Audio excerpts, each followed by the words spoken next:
water rippled unnaturally, as if something had brushed against her leg from below. She pulled her legs up, her heart thumping. Nothing. She tried to relax, leaning back against the cold porcelain. The whispers started again, closer this time. She strained to hear, and a single word seemed to detach itself from the hiss of the water. "Pomine."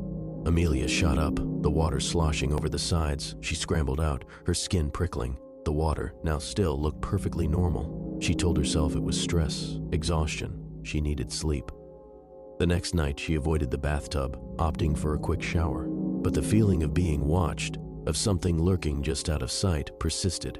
The whispers seemed to follow her, faint and sibilant, even when no water was running. The following evening, a persistent chill permeated the apartment. Amelia, despite herself, felt drawn to the bathroom. The door creaked open on its own as she approached. The bathtub was full, the water a viscous black.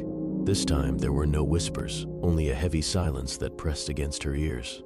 A single pale hand, its fingers long and skeletal, broke the surface of the water. It didn't reach for her, didn't move at all, just floated there, disturbingly still. Amelia's breath hitched in her throat. This wasn't faulty plumbing, this was something else entirely. She backed away slowly, her eyes fixed on the hand. As she reached the doorway, the hand submerged, the black water rippling once before becoming perfectly still again. Amelia didn't sleep that night. Every creak of the old building, every gust of wind against the window, sounded like the sloshing of water. The next morning, she packed a bag, intending to stay with a friend. As she passed the bathroom door, she heard a faint gurgling sound. Curiosity, or perhaps a morbid fascination, compelled her to look. The bathtub was empty, save for a single tarnished brass drain stopper. But etched into the porcelain at the bottom of the tub, as if carved by a ghostly finger, was the word, "Soon." Amelia didn't go back to apartment 3 Billions. Her friend let her stay on her couch indefinitely.